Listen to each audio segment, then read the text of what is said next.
And we're live. Are we on the DC.TV? Yes. Oh, We're live cool. on Hello, DiamondClub.tv. hello, chat realm.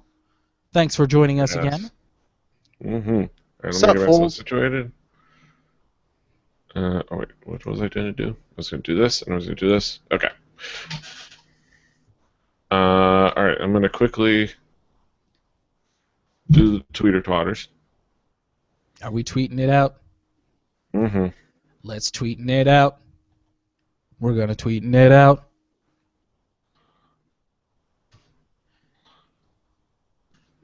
Petey Rave, if you would be so kind as to give me a link for the fine folks out there on the interwebs to see. I'm going to go ahead and say, since we're on there, let's just throw up DiamondClub.tv. All right.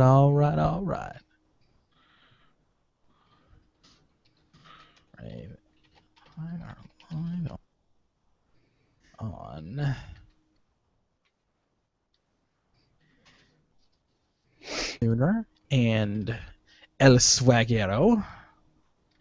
Word. Patty McSwag. Oh God, I'm back to being that. I need to. Do I need to put like my horse mask on or something since I don't own a lucha You mask? can if you like. I need a lucha mask. Someone make me get one before Dragon Con.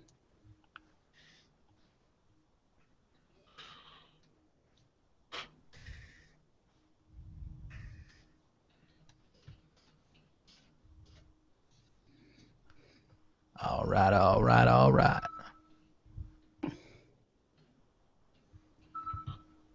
Oh, shut up, tablet. Mute your shit, DJM. You're the professional here. That's what people think. Yes. Is your phone gonna ring Kaz style?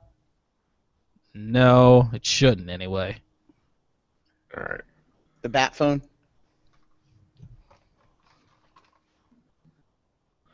All right. Okay. Ugh.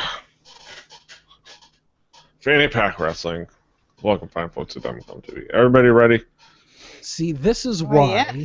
when people talk about, oh, DJM, you're so professional, you're so good, this is why I always respond with, shit. All right. Fanny Pack Wrestling in 3, 2, 1.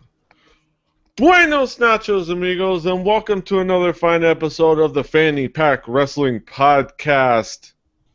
I'm Petey Rave, your man with no plan. Here with me is my tag team partner, my compatriot, my friend, David Jeffrey Majors, a.k.a. DJM. How you doing, DJM? Yow! Guten Blog, everybody.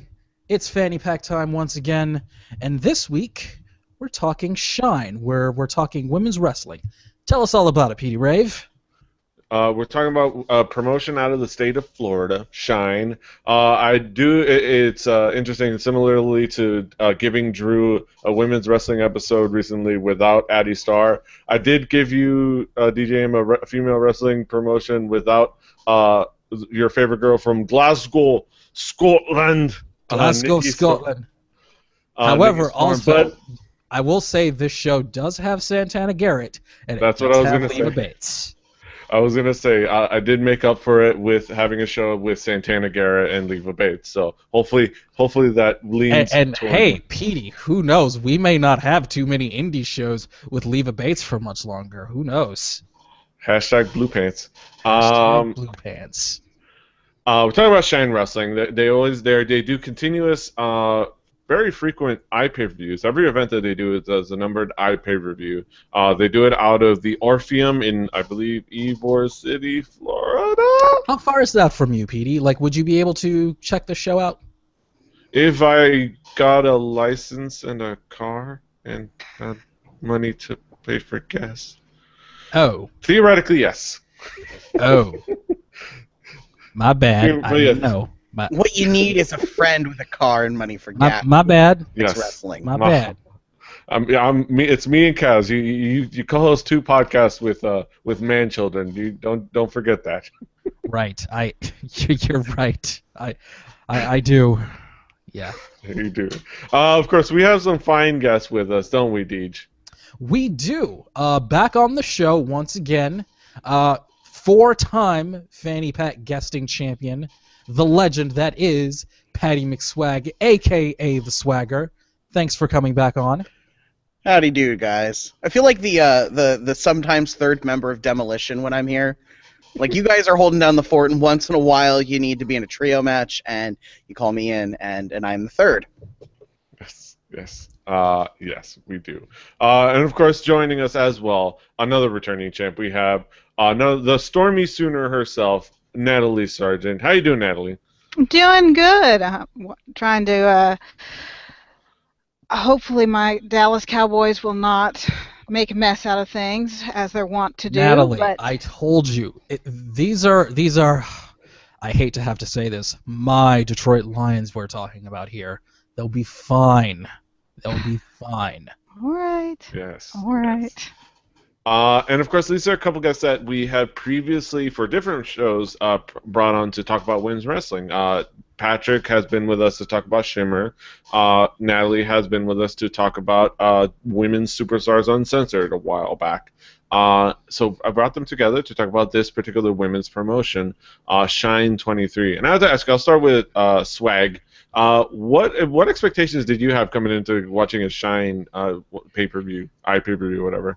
I know they're sort of related to Shimmer in the way that many indie wrestling associations, or whatever you would call them, are related to each other, and that there's a lot of overlap of talent and management, and a lot of similar style in terms of what the product is.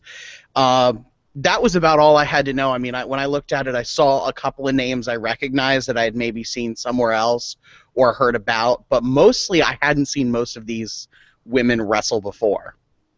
Mm-hmm. And Natalie, did you have any expectations coming into Shine? Some of the names were familiar. I had didn't really have any expectations on what I was going to see, but not to spoiler alert, I was pretty pleased with what I saw. So. It is very interesting. So it started off with a cool little presentation before the official event started. We got to see a little look into WWN Live's trek into China with a match featuring Mia Yim and Eva Lise for the Shine Championship taking place in Beijing. DJ, can you give a little context to these athletes, or your impression of seeing this started off? Well, Eva Lise, who is best now known as for her appearances on Lucha Underground and being in WWE NXT for a spell, is now a main focal point of Shine. As of this match, she was the Shine champion, and the top contender was Mia Yim. Noted indie standout, recently having I guess you could say, tryout match of sorts against Charlotte in NXT. Oh, God, Petey, we're talking about NXT a lot, aren't we? Especially with the show being in Florida. Yes, WWN Live had a few shows in China that were extremely successful, and one of the marquee matches of that show was the Shine Championship match between Mia Yim and Eva Lise, where Mia Yim came out with the victory. Mm-hmm. And the Asian Barbie became the new champion. Mm-hmm. I'll just say, let me ask you guys, what was your impression of seeing this as like a precursor? I know, Swagger, it kind of threw you for a loop because you weren't sure what was going on, but what was your impression of kind of seeing this as a precursor before you got into the actual event? Well, I had only ever heard of Mia Yim. The name had been spoken, and had been spoken with the fact that she was good. Eva Lise I was not familiar with, so seeing, it was clear. I mean, generally speaking, most promotions will not put anyone who can't wrestle, properly do their job as a champion. Usually you have to at least be, quality in the ring to get there. I can see DJM rolling his eyes. No, I'm nodding. I'm nodding. But especially in the indies, usually the guy or gal at the top is usually a quality wrestler. Whether or not you like them is to be debated, but they're good at what they do. So I kind of, it was clear early on that they both knew what they were doing. It was a pretty solid match, although not having any sort of commentary coming in and not knowing a lot about either of them made it a little difficult to follow. And I feel like there was something with being in China. I'm guessing they had to change kind of the way they set up matches, because there wasn't nearly as much of the cheaty, backhanded stuff you usually see in a professional wrestling match. That is sort of the theater of it, where there's something else going on. It was sort of a clear, Mia Yim wants it more kind of match, and Ivelisse, just got beat. Yeah. And Natalie, what did you think of kind of seeing this match before before the actual event? Yeah, it was a little. It was interesting, just the overall atmosphere of you're kind of trained for the ring to be surrounded by not surrounded, but not much space between, even at WWE shows, between the ring and the crowd, and it was kind of almost like they were wrestling in a vacuum. 10,000 people were there, but it was interesting how that was the kickoff, and without any kind of context, even without any context, it was a good match. Yeah. So, and sometimes commentary can hurt rather than help. So, but that's just my own personal opinion. And you definitely have a valid point. Yes. But yeah, it was definitely a really cool kind of context adder for the event itself, because and then we move into the opening of the show, which plays into that. We had Mia Yim give an in-ring interview talking about her recent victory, talking about what her plans are as champion. I'm going to add my little editorial piece and say we saw where is her next step as a growth opportunity before she goes to the next level, which is when she's handed a microphone, having something to say.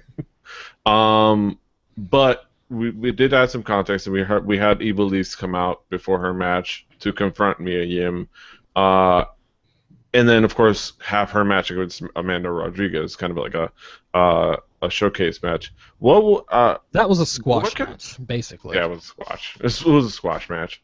I think it provided context to the idea that Ivelisse is still the #1 contender, and she'll probably get a rematch in the not-too-distant future. Mm-hmm.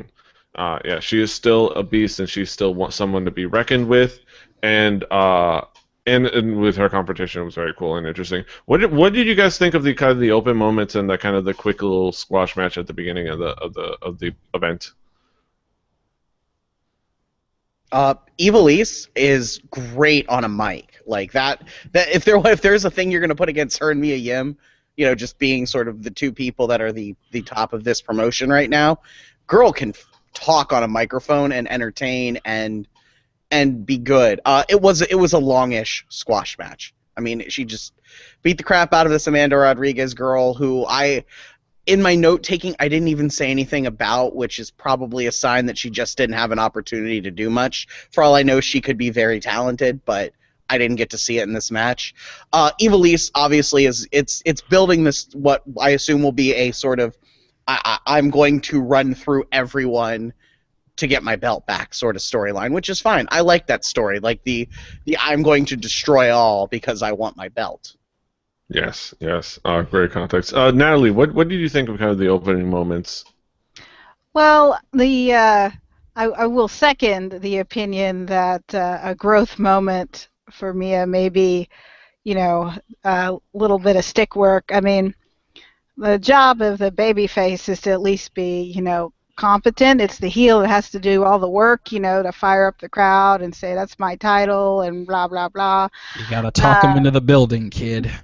So you don't have to do a lot. You just have to, but definitely some improvement there. This squash match, which Eva Lise versus Amanda Rodriguez, it kind of, I agree with you, Petey, kind of did what it was supposed to do. But I don't have many notes from it either. Yeah, it was a quick little squash match, and it was storyline progression, and right. There were some, there were some pretty stiff hits that were kind of impressive, and it was certainly not, brief as it wasn't, terrible or anything like that. So.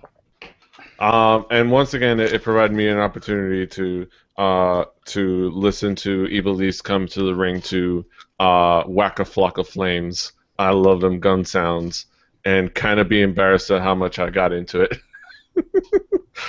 I said before, I have a soft spot. I will tolerate genres of music that I hate if they're entrance themes to wrestlers. That's something that 95% of wrestling fans will say, especially indie fans. Like, for example, no one that is a wrestling fan will admit that they enjoy Mbop by Hanson unless the Young Bucks are coming out to their entrance. That's it. Yeah, and of course, on the flip side, everybody loves the Final Countdown. It's just an amazing Everybody song. loves the Final Countdown because it's the old opening intro for the Detroit Pistons. That's right. All right, so moving on to a little bit more of an interesting contest, and a little bit more of an interesting moment. That's two drinks. Yes. Double drink time. We have Amber Gallows Naya O'Neil taking on Luscious Latasha. She's the good sister. She's the good sister of the Bullet Club. Coming out to the in Bullet Club garb, flashing the Bullet Club signs. As she is now known as, according to Wrestle Kingdom, she is the Bullet Babe. Yes, the Bullet Babe.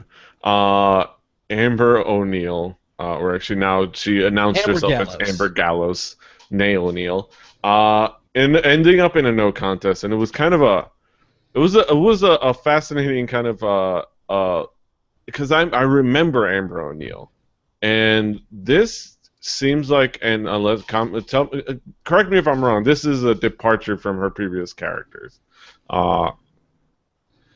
As far as Amber O'Neil goes, she's always kind of been.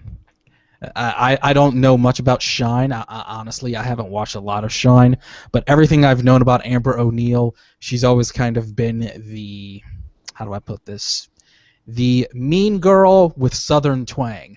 That's Amber O'Neil in a nutshell. So when I saw her kind of being Mrs. Bullet Club, Mrs. Good Brother, it seemed like a natural progression of things. Mm-hmm. Did you guys get an impression? What did you guys think of this contest with Amber Gallows and Luscious Latasha?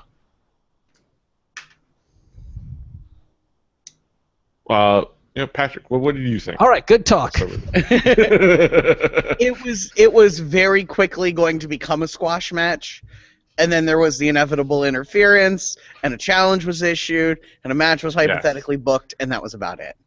Yeah, because we found out that in attendance was former Shine and at the time recently TNA Knockout, but now former TNA Knockout and back to being Shine, the one known as Santana Garrett. Now, Petey, were you on Twitter as this was happening? Because I actually remember being on Twitter, kind of looking at the hashtag Shine23 as this was going on, and people were kind of flipping out like, it's Santana Garrett! It's Santana Garrett! Oh my God, what's she doing? She can't be here. She's got a contract with TNA. But then, news came out either earlier that day or the day after that. Yeah, she's left TNA and she's free of all contractual obligations with TNA. So yeah, that's why she showed up. And of course, if you remember on a previous episode where we talked about WSU, Women's Superstars Uncensored, I kind of fell head over heels for Santana Garrett. So when I saw this, I was pretty hype. I was pretty excited. And when I was watching the Twitter feed as the pay-per-view was live, I was kind of like, Santana Garrett's back on the Indies. That's kind of awesome. So I was rather pleased. Yes, yes. Natalie, did you have an impression of kind of this match, or even this moment of seeing Santana Garrett? Do you kind of understand what was going on? A little bit. I think they kind of showed their hand a little bit before the shenanigans ensued by, showing her in the crowd and whatnot. I think the purpose of the match was basically to sign, the match that will, take place between Santana Garrett and Amber O'Neil. But, as somebody who, admittedly does not follow this closely, I got the gist of what was going on. So, they had a little bit of back and forth promo after the match, if you want to call it, that kind of brought everybody up to speed. So. It was a cool moment seeing Santana Garrett there, and it was kind of a good builder, a good setting the stage for kind of the match later on, and then we kind of move on to, I think, finally starting to get into some actual matches. We had Crazy Mary Dobson taking on. Really is taking a page out of the Leva Bates playbook, cosplaying as Stacy Jones, Casey Jones from the Ninja Turtles. Or Stacy Jones. Stacy Jones. The new Casey Jones. Casey Jones is a sidekick. Is this how Michael Bay is currently ruining the Teenage Mutant Ninja Turtles? Yes. No, not currently. Taking on AK-47 Allison Kay. She of. Why is she wearing peacock feathers, Petey? She's a girl. I don't know. I just broke my co-host, everybody. I just. Taking on Allison Kay, AK-47. Accompanied to the ring, if I remember correctly, by April Hunter. Who, by the way, has been around since the Attitude Era, and she's really never done much of anything. Yeah. Though I do appreciate the one thing about Made in Sin, her Allison Kay and Taylor Made, is the I get it. Made in Sin. Mm-hmm. I do appreciate the pinkies up. Adds a bit of class every time they come out. Classy. Yeah, they're classy. I'll start with you, Patrick. What was your impression of this match and these ladies? Finally, a good match. Finally, an actual wrestling match. I was kind of impressed with both of them, but Crazy Mary Dobson, for one reason or another, I like that character. I like the sort of just kind of, I'm just gonna do crazy shit and try to win a match. But it was a wrestling match. There was a back and forth to it. There was a story told. Both of them, no one was phoning it in. So many fishnets in women's professional wrestling. So many fishnets. Mm-hmm. So many fishnets. I noticed that on this show too. I had that in my notes. I did have that in my notes. Yeah, and I am someone who likes fishnets, but so many fishnets. Can we at reply Shine Wrestling about that? Just ask them, Shine. From the Fanny Pack account. Spiky bras. What's up with fishnets? What's up with all the girls wearing fishnets? What's up with that? What's the deal with all the fishnet stockings? What's up with that? Is this actually a goth club? Yeah. But yeah, it was a cool back and forth, and I like the talent here. And I think he's up. Natalie, what was your impression? Were you as perplexed by the fishnets, or was there anything else that caught your attention? No, I guess I didn't catch that memo. I just, it's got to be either, fishnets or dark tights, one or the other. This is why I love characters like Leva Bates and why I love Thunderkitty, because they stand out so much. Right. Mm-hmm. But as far as not being the goth girl I went to high school with, who was super into wrestling. I'm picturing her in my head. She wasn't even goth in high school. She sort of started adopting it after, but she was super into wrestling, and she would have loved this shit. Oh, absolutely. But I thought the match was the first actual match that told a story. The crowd was you can tell that they were chanting for Mary as soon as the bell sounded. So it's kind of a case where it was a good solid match elevated by crowd interaction. They were super into it. The match was solid. It was a good, I guess, palate cleanser from the two, kind of, matches to to advance the storyline that really weren't matches. This kind of set the tone for more of what we were going to see. So.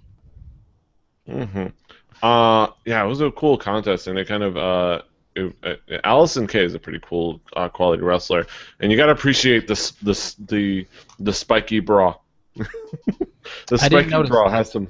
Honestly, it was a good style, and I like that style. It's a good what's the word? Conversation piece. It's a good central impact piece in the outfit. I will be completely honest. I did not pick up on that, PD. Mm-hmm. I'm the fashionista move on. I'm the fashionista of the show. Also, I appreciate the Crazy Mary. I want to hope that is in reference to the 1974 film Dirty Mary, Crazy Larry, sort of swapping around the adjectives, because I love 1970s car chase films. And I want 1970s car chase films to have more traction in modern society. And I'm guessing if it was Crazy Mary, it'd be Dirty Larry, and it's probably talking about Larry Davis. But that's neither here nor there. Moving on to the next match, we had the buddy system of Heidi Lovelace and Solo Darling taking on BTY, Better Than You. PD, you know I'm gonna love this team. You know I love this team because they are members of California. We got Solo Darling, we got Heidi Lovelace, and we have my eternal, lifelong wrestling crush Daphne accompanying them to the ring. The woman that is my eternal, going all the way back to 1999 wrestling crush in Daphne, who I'm always happy to see, just everywhere. She's wonderful. And Solo Darling was just fantastic. I guess she was supposed to be, what was she? The reindeer? I forgot what they said. She was the reindeer. I think some kind of Rudolph thing going on, and Heidi Lovelace was like Santa Claus. Wait, where was she in all? Heidi Lovelace, now the current and reigning Chikara Young Lions Cup champion. Mm-hmm. Taking on the team known as Better Than You. They were also classy. They were also keeping their pinkies up. I enjoyed this because we got some.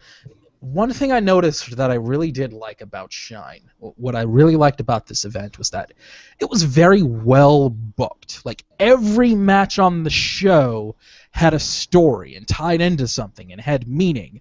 And in a weird way, it was kind of self-contained, but it was very, very good at progressing storylines for people that might want to see what happens next.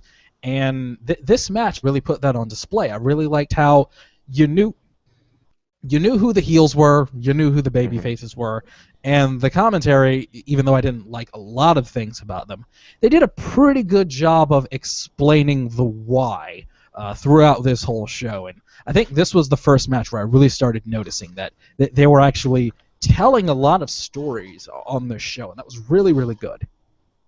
Yeah, and of course, Natalie, did you happen to notice, or what did you think about Better Than You and the buddy system? Because I know I definitely noticed that this is where you could really tell kind of what was happening with the good guys and the bad guys. Did you notice that? What did I notice? The first note I have here is I'm like, Solo Darling is still around? Okay. And Daphne's still around. So, Yay!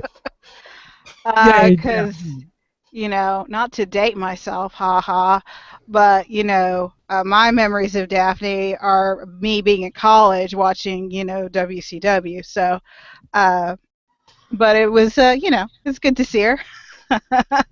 The Scream Queen herself.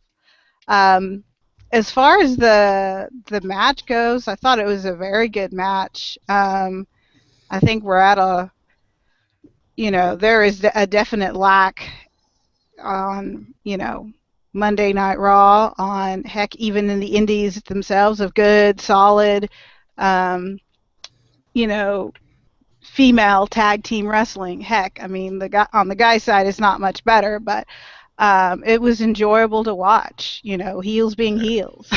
So, and I do agree that this got a root. show was overall well thought out, which is also something that is lacking. Also, just as a sidebar, Natalie, I told you, Cowboys and Lions, you have nothing to worry about. I told you. I told you it would be fine. Okay. Yes. Same old Lions. Same old Lions. Yeah, it was a fantastic all-star tag team contest with the Daphne's All-Star Squad taking on but unfortunately coming on this short end of the stick against California, which I love, SoCal Val. SoCal Val, yay. Who was there and also would occasionally jump on commentary, and it was adorable and hilarious when she was on commentary. It was great too. It was a fun contest, and then it progressed into another contest, which I know you love, DJM. We had Blue Pants herself, Leva Bates, taking on Vanessa Craven, somebody we talked about recently at the Shimmer event. Somebody when we talked about with Kaz and Drew, featured heavily on in the Shimmer event that we talked about recently.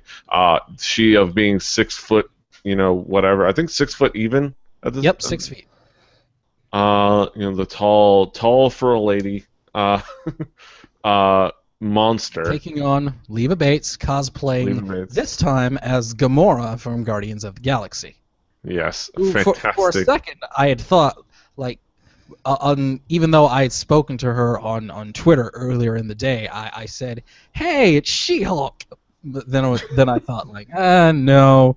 It's probably Gamora because Guardians of the Galaxy is really hot right now. So, it was in fact Gamora. So yes, Gamora. So Vanessa Craven versus Leva Bates. Swagger. What did you think of this one? Of course, my girl Leva, Miss Blue Pants, the most popular girl at NXT. What did you think of this one? I was pretty impressed. The very small person versus a very large person match can be difficult. Unless it's like a pure squash match, like if you want an actual back and forth between a girl who's maybe 5'4" on a good day and a girl who's 6 feet and fucking jacked, like it's clear that if there was a fight between these two outside of the ring, the winner and the loser are predetermined by pure physics.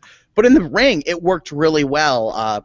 Leva did a good job of being very high impact and very much, just heaving herself into the match. Craven knows how to be like the big bad, which some people don't when they're that size, but she knows what she's doing. She knows how to throw down and also how to make the person half her size look like they're doing a good job. I thought it was actually a good match, and Craven's finish, like the big spinning power bomb, is awesome. Yeah, as much as I don't, most guys don't power bomb that good. Yeah, as much as I hate seeing Leva lose, Vanessa Craven was pretty awesome in this. Mm-hmm. Natalie, what was your impression of this contest? There's a reason they keep booking David versus Goliath. When it works, and this worked. It works well. I thought this was, this is the first time I had seen Vanessa Craven, and I was impressed. I'd heard of her, I guess maybe from, this could be totally wrong, working indies in Canada, but I had never seen her. Yes. Makes sense. Yes. Yeah. So that my interest was already piqued. but I thought, yeah, I mean, for this kind of match to ever work, no matter at what level, you always have to have a big who knows how to use their size, and the secondary wrestler being able to have high impact chest kicks. It's just blocks, sunset flip, it was basically very good as far as telling that story, especially a story that's been told a lot. So I thought it was a good match. It was a fun contest. It was a cool contest. Vanessa Craven has impressed me, and the couple of times I've seen her and kind of being that I'm gonna mess you up big person is really cool. That like stoic or kind of like angry character that she does is fantastic. All right, so going from one contest with somebody that DJM loves to another contest with somebody that DJM loves, we have the star, the young star, comparatively speaking, of Legendary, Thunderkitty, taking on Leah Von Dutch. Thunderkitty accompanied to the ring by Leilani Kai, of all people. I had originally thought, watching this show, I sent Petey a message on Skype saying, "Why are they booing Thunderkitty? What's going on?" And Petey explained to me that she is a member of Legendary, one of the heel factions in Shine. I was like, oh, because Thunderkitty doesn't get booed anywhere because it's Thunderkitty. She's fantastic. But okay, fine, whatever. Yes. You're weird, Florida. Yes. This just makes you even weirder. Yes. Booing. Thunderkitty, of course. Also in that promotion are the technically retired at this point Brandy Wine and Malia Hosaka that we'll talk about shortly in a couple of matches. But yeah, that really surprised me. They're still around. Yes. Talk about some classic women's wrestling. Thunderkitty and Leah Von Dutch.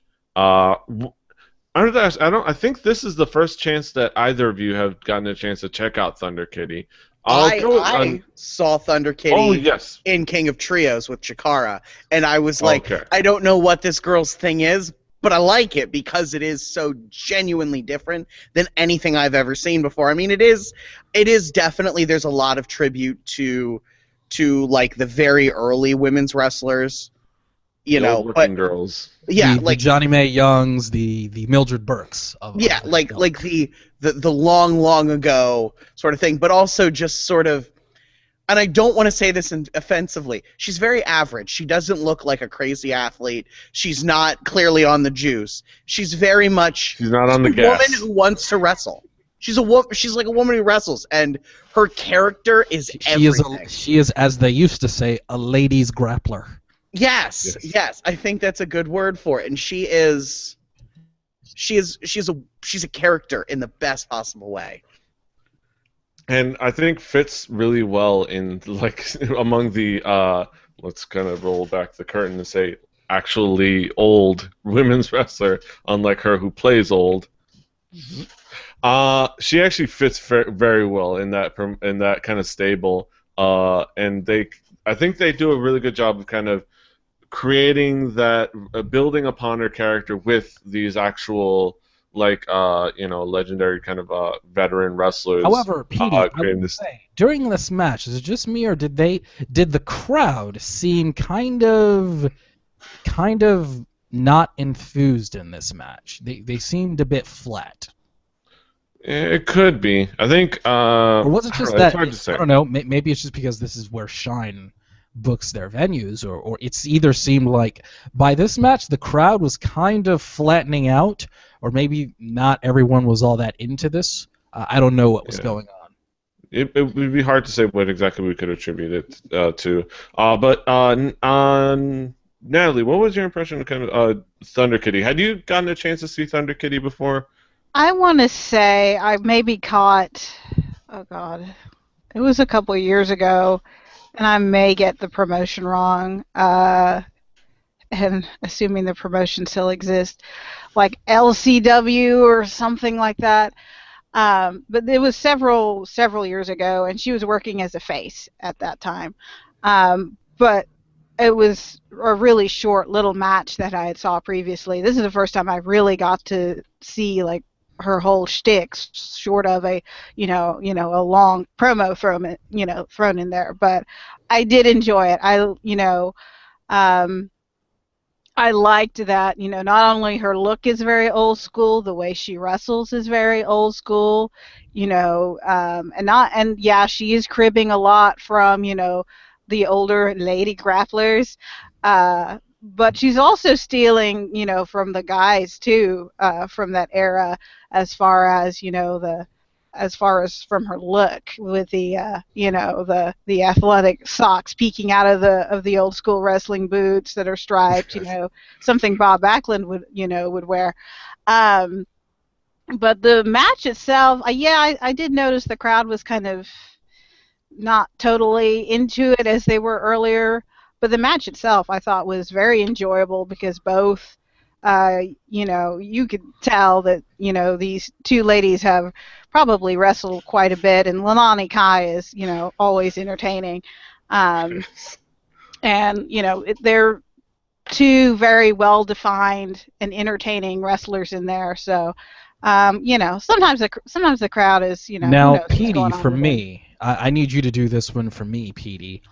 Leia Von Dutch. I really don't know a lot about her. Can you tell me a little bit about Leia Von Dutch? Leia Von Dutch, she is if I remember correctly, she is the Dino Hunter. I don't have a lot of context. I know I've seen her quite a few times here and there in different promotions. She is from Ontario, Canada. She wrestles in NCW Femme Fatale. She has wrestled in Shimmer before. She's around, and I don't think that I've seen a lot of her, but and I think I may be misattributing the Dino Hunter, Dino Hunter nickname, but she's somebody that I've heard of, and I've heard rumblings about, but I can't say that I could offer any more context. All right. Well, I would say that we should probably She is move the on to Dino the Hunter, next. We should probably move on to the next match in the show, Beautiful. where we saw Yes. Taylor Made, who I swear was definitely not Velvet Sky. Okay. Taking on La Rosa Negra. Yes. Petey, Somebody who I'm growing I have growing Petey? affection for. Petey, you probably figured out by now that my preferred wrestling viewing is more on the family-friendly PG side. And La Rosa Negra and her entrance was, how do I put this? A bit jarring. I'll put it that way. It was a bit Mi jarring negrita linda, La Rosa Negra. because it wasn't PG to a degree, and Yes. with me in my little wrestling bubble, most things are PG, family friendly, rather innocent. Yes. This was a little bit, okay, all right, that happened. I was rather taken aback by Yes. La Rosa Negra. Wrestling can occasionally have that kind of thing. I have a growing affection for La Rosa Negra. She's been impressing me in a couple of matches because I watched the previous Shine event. She wrestled really well in that one. She has a character that is so kind of I don't show it as much, but like I said, I am I don't know if I mentioned before, but my parents hailed from Cuba, and of course La Rosa Negra is from Puerto Rico, and you would say, past differences aside, and cultural differences, because we do have a lot of cultural differences, we would say that there's a lot of affection and relations between Cuba and Puerto Rico. We do have a lot of affection. We feel like we're cousins. Some of the music really reaches across, and La Rosa Negra's personality and her persona is something that kind of piqued the little piece of Cuban inside of me, and was like, vaya, vamos, mi negrita linda, dale. And I loved it, and it was so much fun seeing her. And then Taylor made she the other half of Maiden Sin, And it's though they totally now not Hell in can the Sky. totally not. Come on, Uh, PD, come on. I know, I Seriously. know, I know, I know, I know. Taking on, and it was a kind of a fun match. It was a fun contest. And the back and forth was pretty fun. Again, April Hunter making another appearance, kind of just being there. I'll start with you, Natalie. What was your impression of this contest and La Rosa Negra's entrance? Yeah, what an entrance, right? Um, I mean, no words are really needed, guys. Anyway, uh, the match itself, I thought it was a good match. It again, like most of the matches on this card, was very, it told the story in the match. I thought, you know, before 3 minutes, had passed by, you saw more, wrestling moves in this match than you'd see, in 45 minutes on Raw. So that was enjoyable. Um, I think, Taylor made wins the match, but the only note that I have in here is that, is Eva Lisa still turning heel, or is that randomly on hold for this match? Because she does the run in and helps Rosa out of the ring and whatnot. So that was Yeah. interesting. You know what? Puerto Rican solidarity transcends alignment. Faction alignment. Okay. Yeah, faction alignment. I'm sure it's. I'll go I'm with sure if you look in the D&D rule book, I'm sure it's in there. Racial alignment and like faction alignment. We'll talk about that. Yeah, it was a fun contest. Patrick, what as a young white man from the Midwest or from I'm not from close the to Midwest. I'm from the from the Northeast. east side I'm of the. from the Midwest, PD. I'm from Florida. I don't know my directions. You're from Florida. From the middle of nowhere, Pennsylvania. What was your impression of La Rosa Negra? I love La and Rosa this match? Negra. She is super face material. So Natalie said earlier that like heels do all the work, and that is often true. But once in a while, you get a face who can get the crowd on her side, and I don't think she needed a heel to be herself and to be the one that everyone wanted to win. I have no idea who she is. I've never seen her wrestle before, but I like her. She's very likable, and in the match, like it was what a wrestling match should be. Good back and forth. No one phoning it in. It was good. It was, as far as brass knuckles cheaty finishes go, it was a decent one. I mean, the cheaty finish gets old after a while, but at least this one was well executed. And I love the fact that it was a move by the heel to cheat with this pair of brass knucks that the face introduced into the match. Yep. And that is the genius of La Rosa Negra, is you like her, and she brought brass knuckles to the ring, but you still like her. Yes. That's that is a very difficult thing to do, and there's a reason people speak about guys like Stone Cold Steve Austin and Hushed Tones, because he did that. He was the heel who was the face, who was the heel who was the face. Like, he did both. This girl's, like, in a very small way, doing both. Like being able to be kind of bad, but still be good.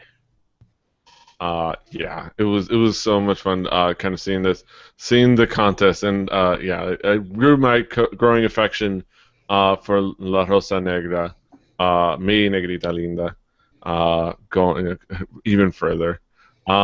But then we get into another fun little match. PD, We have. I'm just gonna say this right now, and you can just be honest with me. There is a team in this match that I'm just gonna go ahead and say this is your new favorite tag team, isn't it? Probably. Well, at least I'm loving them. We have the Kimber Bombs, Cherry Bomb and Kimber Lee. Clearly Mainly, I love favorite tag team. I love Kimber Lee. She's a fantastic wrestler. She's a wrestler, and I keep meaning to check out the little documentary that somebody posted up on her. I did watch that. It was good. So yes, you should watch that little documentary on Kimber Lee. She is a wrestler and a pretty good one. She will be in Orlando, Florida, in the not too distant future, I do believe. Yes, along yes. with Blue and Pants. rightfully so. Taking on the aforementioned legendary, they being Brandy Wine and Malia Hosaka, accompanied to the ring by Leilani Kai and Thunderkitty. This was a very cool match. This was a fun match. Like I said, I do have an affection for the Kimber Bombs, mainly Kimber Lee, and I think because of Kimber Lee getting me into it, Cherry Bomb won me over.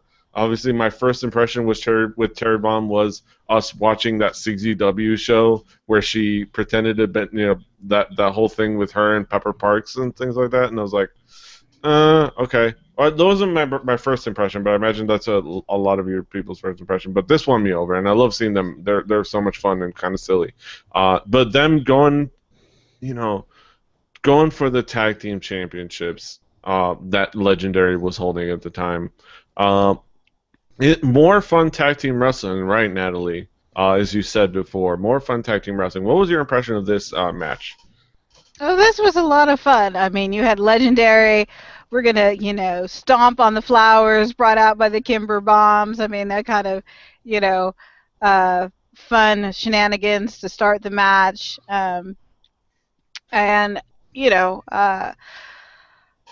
Osaka, I guess I, am admittedly not in the know, but I was like, I thought she announced her retirement earlier this year. And saw her invited out to CAC this year. I think she's getting inducted into the Hall of Fame. But solid, of course, as always. But this match was a lot of fun. And, this is what happens when you get people in there who know what they do and, know what to do. And Leilani Kai... sometimes when you have like the special guest heel manager, they kind of distract or detract from the match. But no, she totally did what she was supposed to do. So it was quite enjoyable. Mm-hmm. And I have to say, it's funny. Like Brandy Wine is a veteran wrestler, and she has her career and her name, her right to her name or stake to her name. But I can't help but see her name and not think of, and nobody out there will know this, and none of you will know this, but think of longtime South Beach drag queen and member of the Liquor Sisters, Brandy Wine Liqueur, out there in South Beach, and I give her a shout out there. Give her a shout out. Petey, you're absolutely correct. No one else will know that but you. Yes, exactly. Sammy Sambuca Diamond, how you doing? But yeah, Patrick, what was your impression of this tag team contest? I love the young face versus veteran heel match. It's a good setup. Making it tag team makes it even better. And I like the Kimber Bombs. I feel like you could put them in any promotion and they would be successful as a pair because they're very likable, they're very high energy, and just sort of my things I love from wrestling because I grew up in the Attitude Era. Leo Von Dutch running out with a chair. I love runouts with chairs. Every match needs a run out with a chair. If there's any interference from the heel side, you need someone to run out with a chair. I don't care who it is. And I got that here, and I was happy I got that. Mm-hmm. It was Leo Von Dutch with a chair. Gotta love the run-in. Kimber Bombs are so fun. Also, shout out to Alexa Cognac, Victor Viagra, Lisa Liqueur. It was fun. The Kimber Bombs have really kind of won me over. It just being the kind of the ridiculous fun and the kind of the adorable together besties that they are. The Kimber Bombs. Kind of like me with the buddy system in that they're all baby faces, but at the same time they're all kind of insane. Like Solo Darling is a little not sane, just like Daphne. Yes. And I adore them too. I adore the buddy system as well. Solo Darling. No word. Solo Darling. I didn't say is from the Bronx, as we said before. Again, no confirmation whether she's from South Bronx, South Bronx. But that's another thing. Once again, PD. Once again, PD. Nobody but you. Exactly. Moving on to again another match with somebody that DJM loves. We had Santana Garrett taking on Amber Gallows, Nae O'Neil, and of course the match that was set up earlier as the aforementioned squash match and interaction earlier in the event. What do you guys think of when it finally came down? When things finally went down, what was your impression, guys? Grudge matches are fun because they get really aggressive, and this is just sort of a reference to every other show I've ever been on. Finally, a back rake. This is the Indies. Where are all the back raking? We need more back rakes. We finally got one. The Young Bucks kind of took that move and made it their own after the devastating back handspring back rake. Yeah, there needs to be more back rakes. I mean, without a back rake, is it really an indie wrestling show? Like at least one back rake. If you were saying this, if it were like the Snapmare into a dragon kick, then yes, you would have a point. The back rake, that's kind of been taken by the Young Bucks, and really, well, someone else. When the Young Bucks do it, it's the Young Bucks. Period. Mm-hmm. Yes. and I actually kind of enjoyed the post-match tantrum freakout.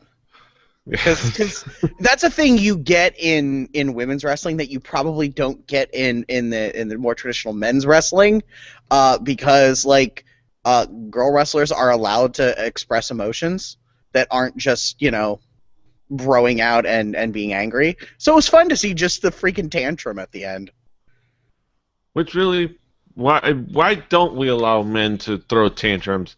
Hell, it worked for Chris Jericho. That's how he broke big. For those of you that have not watched Wrestle Kingdom 9 yet, the main event is very, very emotional. Spoilers. Yes. The feels. I got to see Wrestle Kingdom. I'm so excited. I'm so excited. Natalie, what was your impression of this finally going down? This match. The match was the match. I think the post-match shenanigans were much more entertaining than the match itself, with O'Neil going ballistic pretty much and taking out everyone, including the ring crew. So that was fun. It'll be interesting to see, how this, or if it progresses, if it, would like to see more of these two. Because grudge matches are always fun. Limited shelf life, but the first couple are usually fun, and this was so. Mm-hmm. It set up well, like DJM said earlier. It set up a good story well. It progressed well from the early in the match to this point into the event, and it was really cool and interesting. Again, the tantrum was actually absolutely fun. Seeing her just start laying out just random dudes that came into the ring. It was actually kind of fun. But then we finally get to the main event of the evening. We have the Shine Championship contest. Mia Yim's first Shine Championship defense, with her taking on the contender in the form of Nevaeh. She of Ohio is for Killers, and a couple also other organizations. A regular in Clash Wrestling here in Michigan. Mm-hmm. And a veteran and a fantastic wrestler. Nevaeh versus Mia Yim. It was a very cool main event setup, and I'll have to ask you guys, Patrick, what was your impression of this main event, and maybe like the build up to it and the main event itself? I felt like they built up to it well enough. They kind of painted Nevaeh as someone who obviously had a good chance at taking it and winning the belt and sort of being the spoiler to Mia Yim's fairly recent triumph. And it was actually one of the best matches on the card in a lot of ways. I'm not a fan of the ending, but the The wrestling bits of it were fantastic. Nevaeh's release German suplex is fan-freaking-tastic. Like, just hucks Mia Yim across the ring. Just this was the contest of part of the story of this contest was two people who are proficient at delivering the German suplex, and that was they do it set uniquely. up previously. Yes, and that was set up in previous matches, and specifically in tag team matches between the Lucha Sisters and I believe others, Nevaeh and somebody else from California were in the team together. But it was something that was set up previously. Their German suplex off. You know? And Nevaeh delivers some Flair level knife edge chops. Like the knife edge chop it's one of those great wrestling tropes. It is a really good sound it makes, and really not a whole lot else. And to sell it is the key. And Nevaeh is like Ric Flair out there just wailing away, that was what really impressed me. And it was a good, quote unquote wrestling match. It helps that a chop to the chest legitimately stings like a motherfucker. And if you don't believe me, if you're ever around Joey Image at one of these Tadpool / chat room events, go ahead and ask him if he'd be okay with chopping you. He'll take care of you, and you'll learn. No, don't do that. Don't do that. Don't be that stupid type of wrestling fan. Because just going back to Wrestle Kingdom 9 for a second, Machine Gun Carl Anderson was doing an interview with Sam Roberts, talking about how whenever he's in Japan, there are so many Japanese fans that want the members of the Bullet Club to absolutely wail on them, and they do it. And there will be a guy that ends up getting completely knocked unconscious. No, don't be that wrestling fan. Don't be that wrestling fan. Just say, okay, chops hurt. I believe you. I believe you. Yes. You don't need to chop me. I believe you. And that was me. That was me at Nerdtacular saying no, that I'm okay. Like it's like people were asking Joey Image to chop him, and I think it was a friend of ours. I won't say, but I was looking at, and I think somebody may have brought the idea of me trying it, and I was like, nah, I've been chopped before. I'm good. And look, I'm little. I'm a little dude. I'm like Jimmy Jacobs little. Okay. Don't chop me. Don't chop me. I don't want to get chopped. Okay? Don't do it. No. Don't do it. Yeah, it was an interesting contest. Natalie, what was your impression of the main event? It was very enjoyable, except for, the screw job ending, but, kind of saw that coming a little bit, but what I had written down, I like the kind of one womanship up of with the German suplexes. I thought that was fun. And they kind of, after the interference, it kind of looked like, the title. They were trying to tell the crowd the title might, go Nevaeh's way, and they'll, Eva Lee shows up, and then, we quote unquote go home. Yeah, I wasn't crazy about the ending, but it was to provide people context. The ending, where it ended up with was Nevaeh in a Shine is also part of California, alongside several aforementioned members, managed by SoCal Val. Those members, them being BTY, came down to the ring and tried to do some shenanigans. Eva Lee came out as well, under the auspices of I don't know what, but ultimately attacked Nevaeh, causing the referee to call for a disqualification, causing her to win. And obviously, as we know in professional wrestling, the title does not change hands in a disqualification, setting up the storyline of Nevaeh being pissed at Eva Lee for costing her the title, Mia being pissed at Eva Lee for costing her the match, everybody being pissed at Eva Lee, everybody being pissed at each other, and then everybody attacking each other, and Evil East having to be carried out by a big black bouncer, which was kind of hilarious and kind of fascinating. DJ, what would you think about? Because this is supposed to be setting up, of course, a future storylines and future Shine pay-per-views. What did you think of the ending and how it came about? Well, I think this will just say generally what I thought of this show entirely, in that it all made sense. It told a story of the entire show from start to finish. You had Valkyrie, you had Legendary, you had Evilise, you had Mia Yim.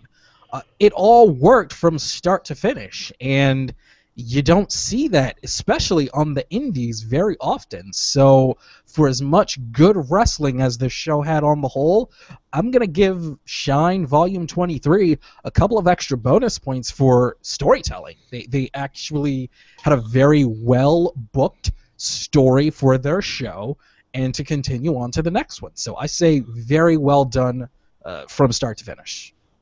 Mm-hmm. Yeah, and it was a fun main event.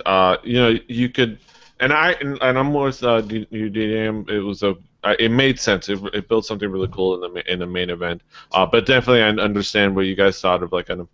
It maybe you were left a little hanging by the ending.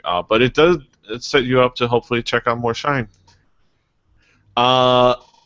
But yeah, it was a fun main event, and I'll have to ask you guys about the whole event as a whole. Shine 23. In conclusion, I'll start with you, Patrick. What did you think about Shine 23 and Shine Wrestling as a whole? So the wrestling, the talent, the storytelling, I thought was all excellent. I'm going to step back in something that I've definitely talked about. Someone in the indies needs to hire some freaking nerds to get their streaming and video shit together, because it's never going to happen. I mean, the audio was meh, the streaming was terrible. Like, if you want to charge for shows, put it on Vimeo. You know, it's there for a reason. You can charge whatever price you want per show, and it'll look good, and it'll stream perfectly, and it won't have to spend time buffering mid-match. You know, this is my rub on all the indies, and some are more guilty than others. That, like, hire some nerds. There are probably in any given indie wrestling crowd 5 like audio video internet capable enough nerds to fix all of it. That would mean that people in the wrestling business would have to, ask the internet wrestling fans for some feedback and some help on something, and that will never happen. So I know this is something that is going to cause some annoyance with some people that will jump into this, but it's one of those things that you can keep complaining about it, but it's never going to change. Yeah. I think that's a really unfortunate thing, because especially given the lack of competition on television right now. It's sort of WWE or the husk of TNA is what's available on television right now, and all it would take is someone in the indies to get their shit together. And it looked for a minute like it might be Ring of Honor, and maybe they are in the process of getting their shit together. I will say if anybody's doing a good job of getting close to getting their shit together in that respect, it's Beyond Wrestling. They do a lot of fan communication. They put their stuff on YouTube. They put a bunch of free matches on YouTube every once in a while, and all in 1080p, all at high definition lately. They do the raw footage thing that we talked about in a previous event for Beyond Wrestling, but they do eventually put in the edited form. And this was like a show that would have benefited from 2 hours of editing. Not like 8 days of it, like 2 hours of just cutting out the dead air and mixing it a little better, and maybe putting not the questionable live graphics in. But that would take time. But that would take things like time and hiring someone that would know how to do it. And most indie wrestling companies aren't going to do that. Period. Yeah. I say honestly, it's not even a discussion point, because it just period won't happen. Well, then, to me, like this show was what, like $10 to buy, and like in my mind, like if this was $1 per show at this quality of streaming and quality of editing, I get it. At $10, you got to pay someone to freaking just clean it up. It doesn't need to be perfect. I don't expect it to look like a multi-million-dollar, Vince McMahon product. But a little bit of editing would have went a long way. And again, and I know, it's clearly something that may or may not ever happen anywhere. But the first indie with enough range to do it, the first one to do it right, will benefit from it, and hopefully others will follow. But I guess I should hold my breath. We're talking about women's wrestling now. Like I think the one that's making progress again beyond wrestling. I think it seems like Drew Cordero has a bit, has an interest in progressing in that respect. Again, all this stuff is high definition and available on Smart Mark Video as such. And WWN Live. And WWN Live is doing some cool stuff, and all in high definition streaming as well. And like I said, Beyond Wrestling offers a butt ton of free matches on YouTube, which is kind of cool and awesome. And I'm looking forward to that. We'll talk about Beyond Wrestling in the future, but we're talking about Shine now. Shine, Natalie, what was your impression of Shine 23 and Shine Wrestling as a whole? Yeah, I mean, to echo earlier comments, yeah, there were some things that probably could have been improved production-wise. I mean, it wasn't, the graphics weren't, worlds collide bad, but they, yeah, and I think, you guys are right. Some, it may never happen, but it has happened before. I mean, ECW, before it got sanitized and whatnot, did a lot of crap wrong the first year or so of shows that actually made it on TV, but they got a lot of the basic stuff right. The audio, yes, it was, especially now looking back at those first shows, the camera work is crap. Sometimes it's just like one shot of the ring and that's all you're going to get, and maybe another shot of the aisle, maybe. But overall, as far as the matches themselves, it was booked well. You had wrestlers in there that knew what they were doing, that could entertain a crowd. A lot of those wrestlers, if you blink twice and they, some heck were on the NXT or going to be on NXT, or they wouldn't seem out of place. Like, what's going on here? They obviously picked up the phone because somebody didn't make the show. So on that aspect of things, I think they've got a lot going for them. But I do agree that it's going to be a month of Sundays before somebody, whoever that somebody is, that perfect mixture of talent and production. I don't think that WWE has anything to worry about in the near future. Let's just put it that way. But at the same time, a lot of these companies are not trying to compete with WWE. They're just building their own. I don't think ECW. They were the anti. Like, we're gonna not be that. We're gonna be something totally, not PG, not PG-13. Definitely R.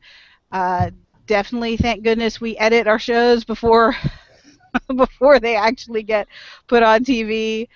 And I don't think anybody, unless they want to see a pile of money burn, wants to, be, try to be, WWE Redux. I don't think that's anybody's goal now. I think anybody who's going to be successful is going to carve out their own niche, and I think that's what's happening with, these $9.99, $10,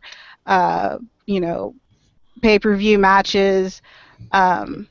It's just, it was definitely an enjoyable show, and might have to seek more out. Mm-hmm. I did tell Drew Cordero of Beyond Wrestling that he should start a Patreon. And I think this all calls for the fact that Fanny Pack Wrestling needs to just do its own wrestling promotion. I think that's just the plan. I'm not starting a Patreon, PD, because I think at this point there's too many damn people running a Patreon. We're not doing a Patreon, period. But yeah, we could talk about that for a long time about the production, and we have done that. But yeah, fantastic. And it still hasn't gotten better. Exactly.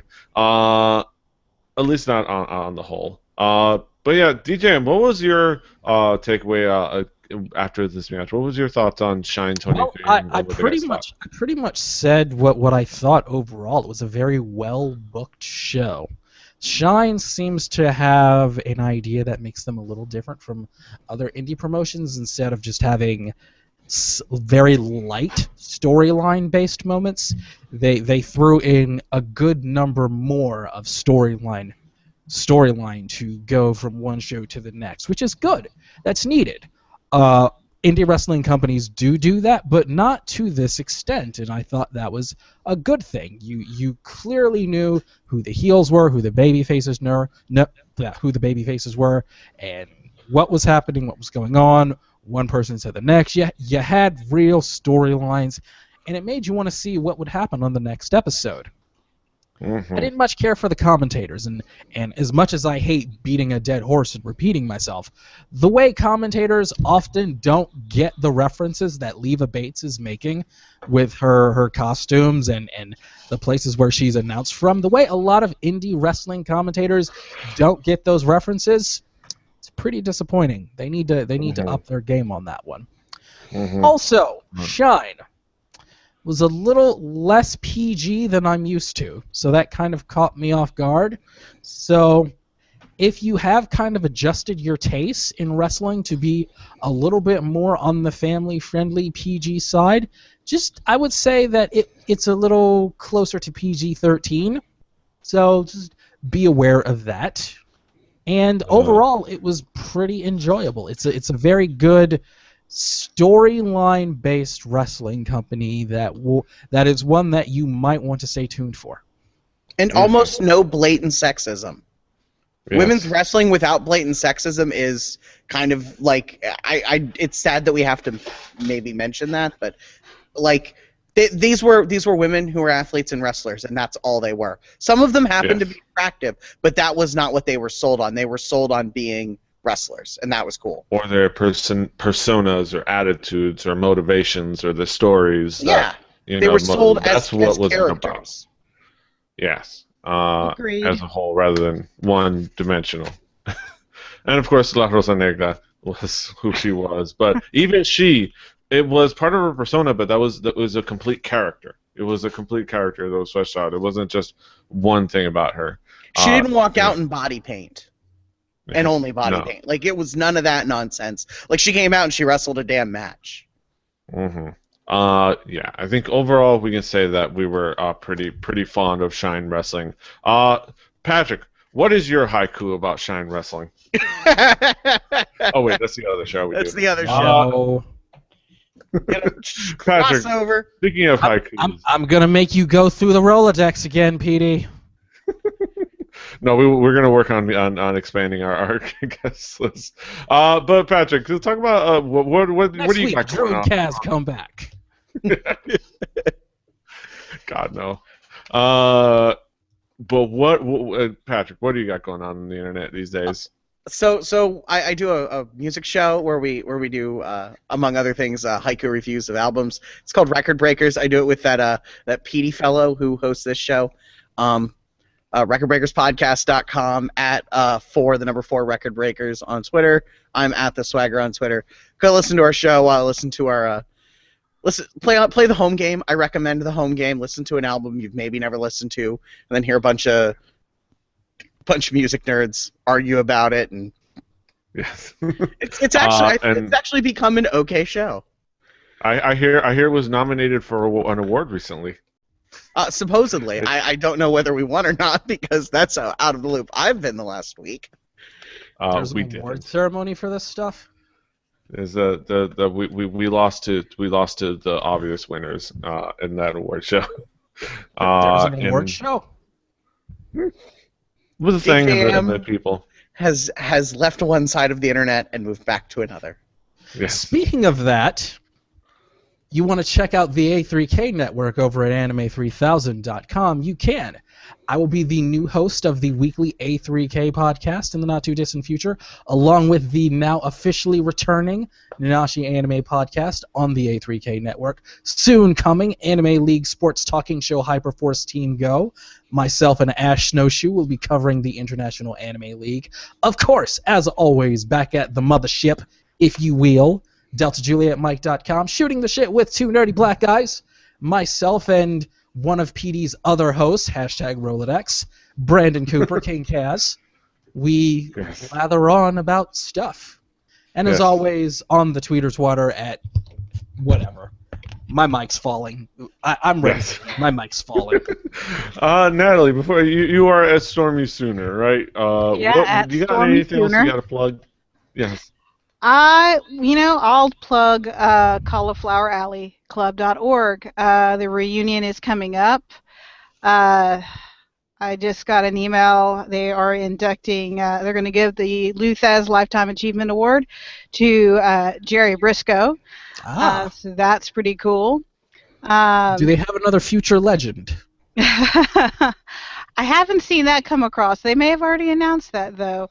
They are going to give good old Sin Bodhi, a.k.a. Kazarni, an award as well. And the first tag team is going to be given an award, Demolition, which speaks to my 80s childhood. But yeah, check them out if you're into the history of pro wrestling. They also do a really good job as far as when they do have their Hall of Fame. There's a bologna buffet / dinner, which is just a really fun time to actually interact one-on-one. It's also headed by, in my opinion, the most underrated greatest wrestler of all time, Mr. Nick Bockwinkel.